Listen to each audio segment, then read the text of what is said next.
publishing area. You're probably familiar with the Beals list that's out there. So I would say that that probably mimics that list pretty well. Even though we don't subscribe to the blacklist, if once we get into a specific discipline and we generate a list of titles that are appropriate for that field, it'll actually say we've pulled out these titles from the whitelist, and they'll give a reason of why they pulled those titles out. All right, so one approach to finding journals that would be relevant to your topic is the discipline browsing feature here within the filter. So we could click that, it'll bring up the disciplines, and we can see educational curriculum and methods comes up as an area. And Brian, if you scroll. Sure. All right. So Brian, hover over the educational curriculum and methods. And hopefully you'll get subtopics there. Yep. Okay, beautiful. All right, and it may be that you look through this and you don't see necessarily something that specifically matches the idea that you came up with, right, in terms of first-year experience, but it may be that you do see things that come up with higher education, right? Maybe they're looking a little broader, perhaps, right? So when you do that browse, you are going to be working down to things that now we've got 417 possibilities here. And our next step would be to talk about how you might control this further to get to the things that were the best bet for you. The other way to go is to use that search box. And if there is a publication that includes the name first year experience in there someplace, it's certainly worth your time. You want to give that a shot, Brian, just to see what happens? This is the no guarantee approach, right? Yeah, so we didn't get anything there. But that is always worth an attempt. Is this currently looking at full journals or pieces within those journals? This is just the journals writ large. It's not like an article on the first year experience. Oh, if you did first year as one word, let's give that a try. Try first year all connectified. One word, Brian. There we go.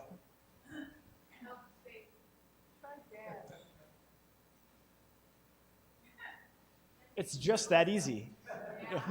All right, how about social work? You want to do social work? Sure.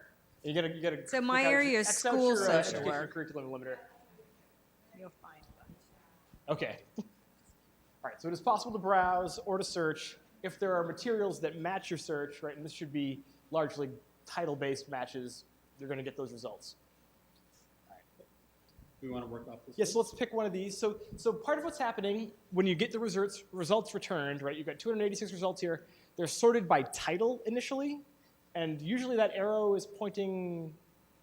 Well, it's pointing up right now, so that's good. We'll take it. It may be pointing up or down. Who knows? You'll want to control it depending on what you're trying to do. Right now it's just alphabetical list, but we've got all these metrics that are associated with the content here. Some of these are proprietary metrics that Cabell's makes up themselves, like CCI. Some of them are more traditional metrics like impact factor that you've probably heard of before. So impact factor is the average number of times an article from this journal gets cited in other work. So if that number is like really small, right, that means that content that gets published there doesn't tend to get taken up into other work through citations, right? So if your goal is to participate in the scholarly dialogue on a topic, you're probably going to have less impact in journals with really, really, really small numbers there.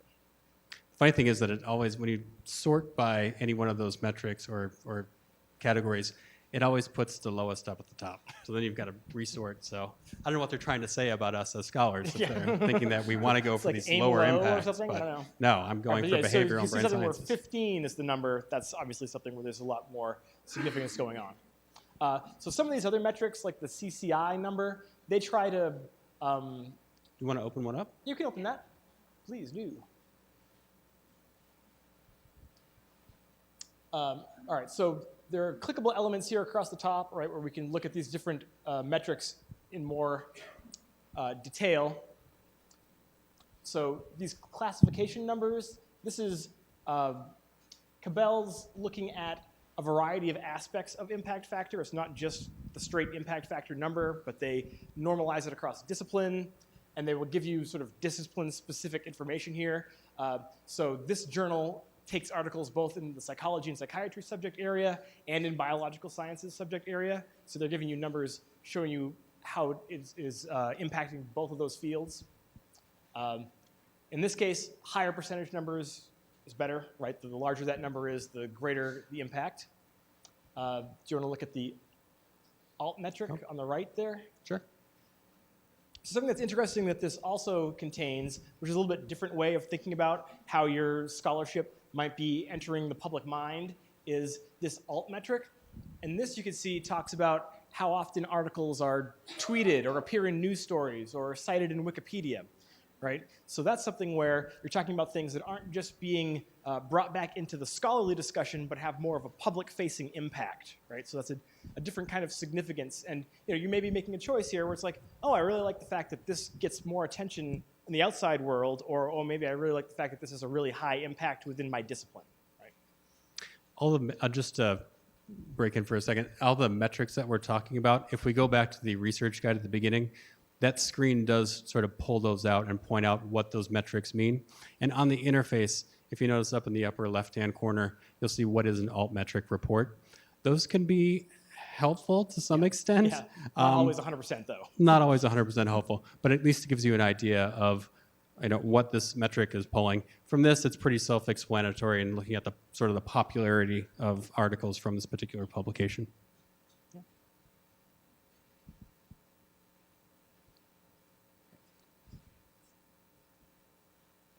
Do you want to look at the acceptance rates and that other screen that shows some of the data about the? Yes. Can you hear me? I can hear you, but we're speaking to the audience online as well. Will this only pull journals that are in the library, or will it pull from a wider variety? So this is pulling from beyond the library as well. So it's sort of everything that this database has identified as publications in the field. We are going to go into another segment where if we do find something, one of these publications, we can track it down in the library, sort of get a sense of what are people talking about when they're publishing in this journal. I think it's a good question, and it made me think of something else, that when we are thinking about materials that we're going to present to students, and we're looking at where these resources are coming from, and we're looking at the quality of the source that we want to present to students. I'm not saying that the low impact factor is necessarily a bad thing in that regard, but it is something to consider that if we're providing this sort of level of material for our students, that might be something to consider. So if we have any question about, all right, I want to pull some articles from this particular publication, is it reputable? I'm sure we're already measuring those things, but you can get a little bit more information by going to this page and just finding out more about it.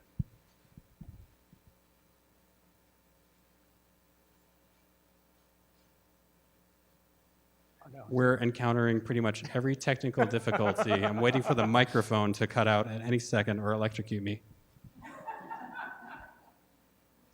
Did it just crash?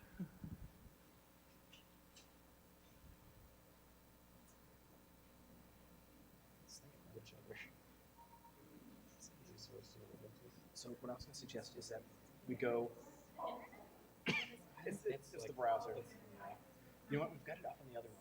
Yeah, maybe. Try just do the search because we know that this doesn't actually mean anything. Okay. What do you want to search for? Do what we just did.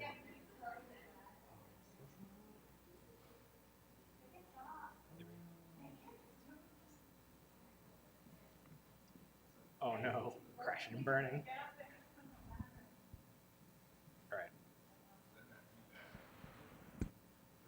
All right. So now let's look at when you click on the title, right? So if you click on the title, that'll bring up that other data about percentage rates, timeline, open access, that kind of stuff. It normally does. There it is. Mm-hmm. Beautiful. This is a great example. Okay. Okay. Love it. Perfect. All right. We're so, back. yep. One of the features is the metrics that this database captures. The other feature is just more general information about the publisher itself and how often is it, well, we'll explain the metrics as we go along. It gives you a little bit more about the journal itself, talks about the frequency that it's published, but really it's more down here that we want to talk about these sort of statistics. Do you want to go ahead? Yeah, sure. For example, we heard, maybe there's a surprise about how long it actually takes to get published once we've submitted to a scholarly journal, and this helps to erase some of the suspense there, right? We can see that if you submit an article, it's going to take them 1 to 2 months to review that article, and it might take 1 to 3 additional months for it then, after it is reviewed and accepted, to finally be published. Not every single journal in here has both of those items. Some of them don't have the publication timeline, I especially noticed. But this should give you some context there, right? If it's going to take a year for this to get published, you might want to know that in advance. There are also elements of this that are really helpful just from the get-go, right? If you are going to be submitting something, you want to know things like, well, I wrote a 10-page article. Is that in keeping with the format that this journal is usually doing? Not so much, right? And something that we're going to talk about a little later is that it's also a good idea to go out and look at the journal before submitting, just to see if you think that it does fit tone-wise and type of research. Acceptance rate. So 10% of the things that are submitted to this publication are accepted, right? As you're developing your plan for publishing your work, it's likely going to be a situation where you're going to want to identify more than one journal that you're interested in, right? This is like applying to college, right? You might have your reach publication here, right? Where it's like, oh, they only take 5 or 10% of these things. After I submit, I might not hear positive things back. I think that thumbs up is a little misleading. It should be more like a thumbs, kind of like you got a pretty good chance. Yeah, it's not this. I don't but think that changes. I think it's always thumbs up. They're just being positive. Yeah. Yeah. But if you see something where it's 50% or something like that, you might say, oh, well, that's something where I'd want to keep that in mind. This is still a publication in my discipline. It's still something that we know is respected, but it's more likely they'll say yes to me, right? I'd say, a couple of other things. And a lot of what you're, not a lot, but some of what you're finding here is going to be duplicated out on the journal website. And that's really what you're going to want to focus on when you're publishing. So a database like this is going to help you identify resources in your field. What it takes to really submit your publication to this publisher, you're going to find out by going to the journal website. But at least it gives you a sense of, all right, what's the citation style that they're going to be using? How many reviewers are there? The time to publication, like we talked about, and things like that. Do we want to jump out to the journal Let me website? look at one thing real quick here. Oh.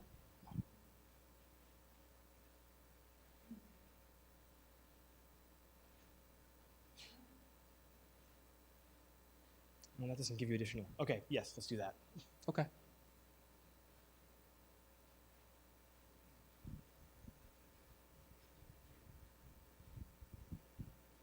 So if we did eventually if we did identify this as a publication that we wanted to submit our article, you were going to have to go to the journal, the publisher's homepage, and find out more about it and find out the steps that you need to submit online. And so the aims and scopes will provide you more information about, okay, what's the aim and scope of the journal, but then submitting online is going to provide you the actual form of how you're going to do it. So the tool that we looked at, really more identifying which of these sources that you want to use, but then to submit, you're not going to go through Cabela's, you're going to go through one of these areas. They're all going to differ slightly, so they're not going to have the same standards, they're not going to have the same citation style. In fact, they might have their own citation style that you have to follow.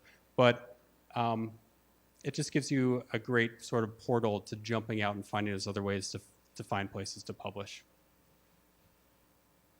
Do we want to talk about going into finding a particular journal through Yes, let's the do that. Shapiro library? So also with that, if we decided that Neuropsychology Review was the avenue we wanted to go to publish something, we could then go to the Shapiro library and see if we have this particular publication, like you mentioned, in our electronic periodicals.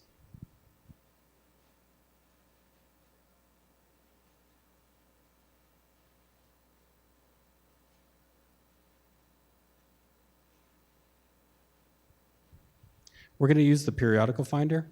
We do have those listed from the research guide that we created, so you could just stay on the research guide if you wanted. Click that periodical finder option if it decides to come up.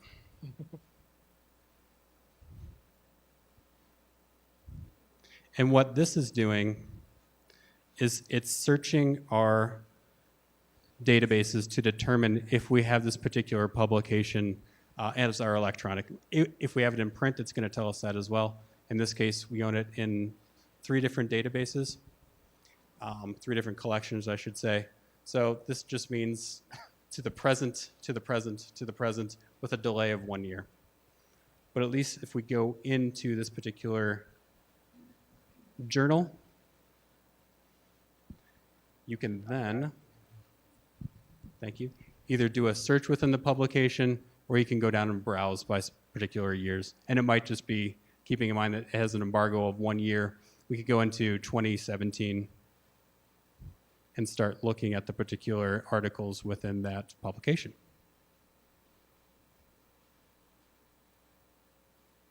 So this is a great way just to learn more about the journal, learn more if it's going to really be appropriate for you to publish in here. The databases do have ways that you can sign up and create alerts for things that are either published in your field or published from this particular publication. So this is coming from a larger collection from ProQuest, and we could say, all right, well, I'm interested. I want to know when something is published within this publication, or I want to know just when something is created or published based on my particular topic. And you can kind of determine how long you want these alerts to happen. I think some databases you can even determine the frequency. So if you want a daily update of how often things are published, or if you want more of a weekly update, you could do that too. I'm sure we all want more emails, so you could sign up for daily updates of whether or not something's been published. But by going from Cabell's to identify a particular publication prospect, to then learning more about it by going through the periodical finder and seeing if we own it, that's a great way just to learn more about publications in your field that you might be interested in, and learn other professional reading sources too. Do you want to go back to the guide and Sure. talk about copyright stuff? So we're going to fast forward a little bit with the idea that, okay, you've identified a journal, you've submitted your publication, and congratulations, you've been accepted. So what Chris is going to talk about, since he is much more knowledgeable in this field than I, is sort of the author's rights and copyright implications around that. Okay, so we have on the guide here created a link that goes to the university's copyright guide, which has got, it's largely geared towards if you're using copyrighted material in a course, but I think it is also something that's valuable for you to refer to. But what we're going to look at right now is, again, on that publishing tools page. And over here, sample journal publishing contracts. So one of the things to know as you are writing something, and please take everything I say that has a legal bent to it as being not the advice of a lawyer, but that copyright is a property right in the material that you create, right? You own your writings unless you've got a specific contract that says you're doing work for hire, or if you are doing something that's grant funded and that grant specifies ownership going to a certain entity, right? So when you've made this article that you're going to submit, you own it for the moment, right? Then what's going to happen is that you submit content to a publisher who's going to want some aspect of ownership of that content, right? So we've put a couple of sample licenses that you might encounter out in the world, so an Elsevier example and a Wiley example. So these are just sort of fill-in-the-blank kinds of things. So like, the journal name would go in there. Things to know are that terms like the owner is going to mean the publisher, not you, and the contributor is going to be you, the author, right? So you're contributing something to its new owner is what's happening. There's going to be a lot of information in here where there's things like, you might have to Again, if there was something like a government contract or a grant funding, you'll have to specify that. But what tends to happen here, and it's going to vary by publisher or even by publication, is that you're transferring some form of your rights to the publisher. It might be in the form of a license where you're saying, I'll give you permission to use this in your publication, but I'm maintaining a lot of the rights for myself. It may be more of a transfer, like here when we see the contributor, that's you, the writer, assigns to the owner, that's the magazine, right, the journal, during the full term of copyright, that's as long as you live plus 70 years, right? Any extension or renewals, right, so if you renewed it somehow beyond your death, all copyright in and to the contribution, that's your article, right? So we signed this, we just gave them the property rights that we used to have in that article we wrote. All of them. It's gone. You can't do anything about it, right? That's the bargain, right? That's what we're setting up for here. Now, there are sections below here that give you some of those rights back, right? They reassign some things about uses that you might have over different versions of this. So for example, when you submit it, right, there's a submitted version. Then they will ask for corrections if they accept your paper, and that's the accepted version is the corrected version. And then there's a final published version, which is when they take it and they make it look like it's going to look in their publication, right? And those three different versions are often treated differently for copyright purposes. And we can see things like Wiley is being magnanimous here and saying that if you have that accepted version, you have the right to self-archive that, right? You can put that on your website if you want to help show that, hey, look, I wrote some stuff and here it is. I'm not just making it up by putting a citation on my CV or something like that, right? So again, there's going to be wide variability.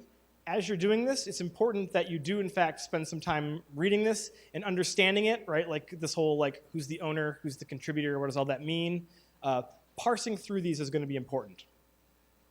Now, just because someone hands you this piece of paper or emails it to you, that doesn't mean that's the end of the discussion, right? A contract is a negotiation.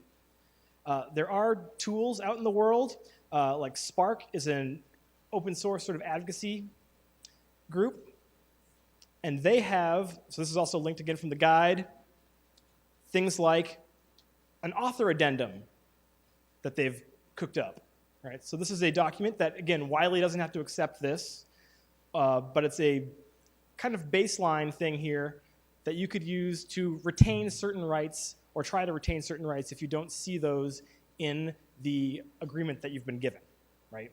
So, for example, if the agreement that you have doesn't allow for any reuse of this content at all, but you want to do something like build it into a course here at SNHU, you might need to create an addendum that would give you permission to do that, right?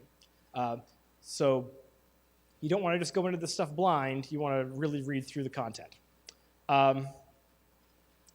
I can imagine scenarios at SNHU because of the complex relationships we have with our content that might not be covered by a typical license agreement. And that's something where, if we're talking about courses that might then go to outside groups or things like that, those are areas where we should be mindful of what's being signed away. So I think it's an area where it's a little bit untested at this point, but we want to be making sure that you're retaining the rights that are necessary for you and that also would be desirable by SNHU as an institution. Is there anything you wanted to pile on that one? No, I'm good. Okay. Do we want to segue to the SNU SNHU archive? Yeah. So one of the elements that you might see here are rights that allow you, there's that self-archiving element. There's frequently also the ability to archive your content with your institution. And Southern New Hampshire University does have a qualified archiving tool. I'm going to have to go here. It's called the Academic Archive, if you haven't seen it before. Here it is. And this is a place where we store research papers by students, published papers by faculty, institutional resources, like if you want to go see what the 1938 university catalog looked like, you can go get that here. But we have a growing collection of material, and we're probably going to need to at some point change our College of Online and Continuing Education heading here. But we do have submissions here.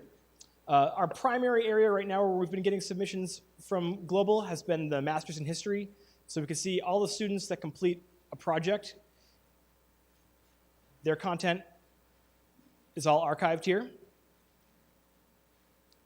And we did just yesterday, for the first time, get a faculty publication.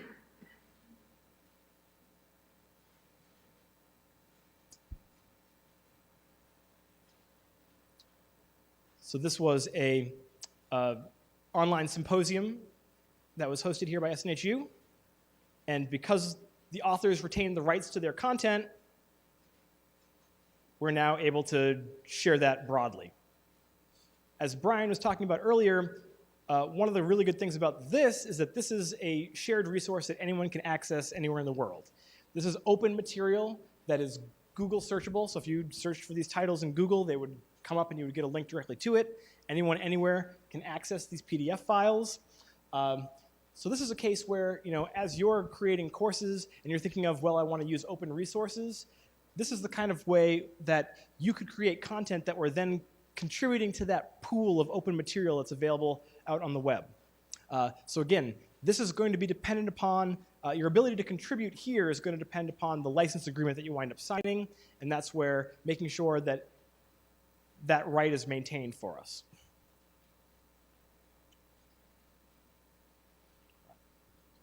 So I'd say that just following up with that, it's just another avenue to make your work findable by people at other institutions, people who are doing like research projects out there. I was going to say one more thing, and I completely drew a blank on it right now. We'll go back to the library homepage just for a moment. The rest of this guide is just basically links to other like resources out there, institutional review board process if you're using human subjects or just want to publish in general, you want to go through one of those IRB processes. RefWorks is a tool that we subscribe to as an institution. This is a citation management tool.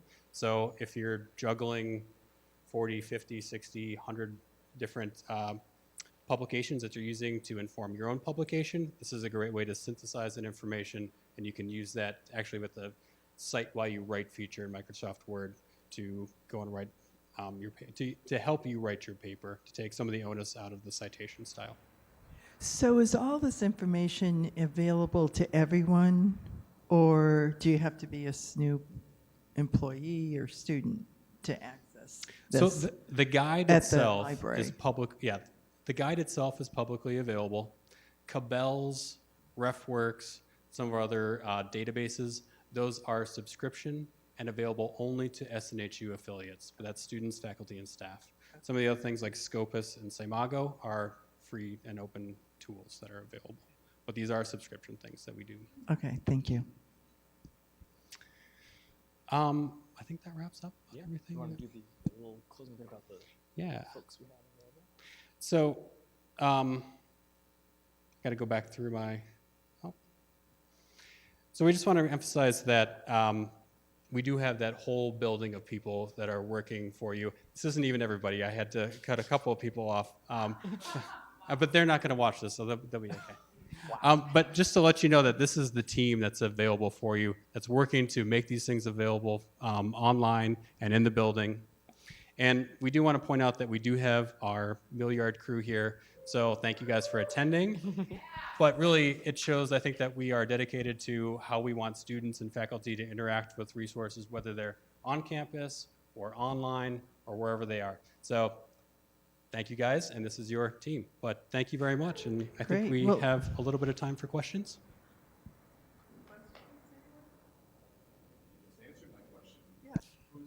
Who's the Milliard team? Yeah, this is a great presentation. It came about because we were looking at maybe doing research for the deans or all of the floor around publications, and then Brian and Tricia helped us to understand it probably would be better to teach you how to fish than to offer you the fish. And a nicer way to just get the word out to everyone. So thank you both for this. Okay. I was wondering if you could talk a little bit more about the institutional review boards and what that process is and who they are and what it means. Yeah. Because I feel like I maybe know, but tell me anyway. So, Yeah. Yeah. Yep. That's what you were talking about, right? yep, yep. So there are some great online resources to sort of familiarize yourself with what that process is, as far as like going through UNH or CD. I shouldn't mention another institution, but UNH has something great. CD training has something great. But the Institutional Review Board is really there to sort of vet any research that's going on for the university. Researchers who want to publish go through this process. It's basically submitting your research idea to one institutional review board so that it's really as a safeguard for if you're using human subjects. And that's the big thing. So if it's really like if you are studying children, we want to make sure there's no harm to those children. If it's a, what do they call it? I forget. But if it's a population that is maybe underrepresented or underserved, want to make sure that you're not doing any harm to those particular populations. If you were doing something like a survey that's going to go out to college students, we're just making sure that you have the proper documentation, that you're providing language that says you don't have to take this survey, we're giving you an opt-out, it's not going to affect your grade, you're not getting any money for it, things like that. Each campus has their own board, so it's basically pulling from different faculty in different disciplines, but they kind of look at those. It's usually one or two people who look at your application and determine like, yeah, no problem, she can do that survey, and they sign off on it. And our contact is Danny Tangway. It used to be Michelle Hill, and she gave the baton over to Danny, so you should talk to him.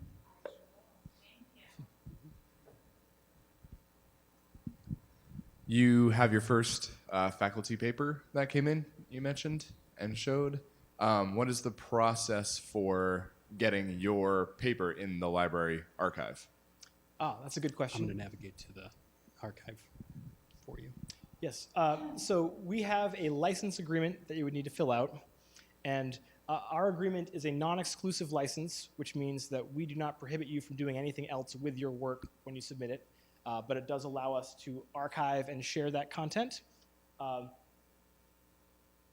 it under creative? No, you don't need to do that. It's all okay. At this point, the best route is probably actually direct email. So I'm the person that maintains this. So just my c.cooper@snhu.edu email would be the way to submit.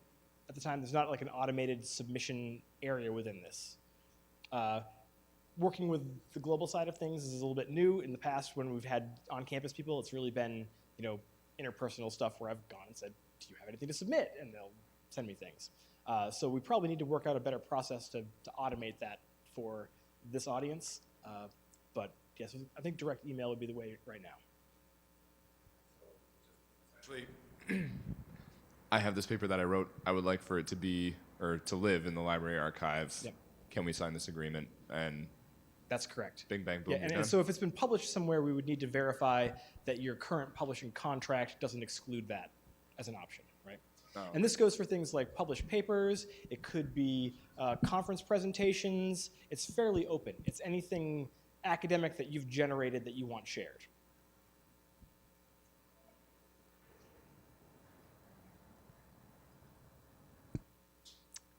Thank you guys very much. All right. Thanks for bringing Thank it. you all, and thank you to Brian and Shay.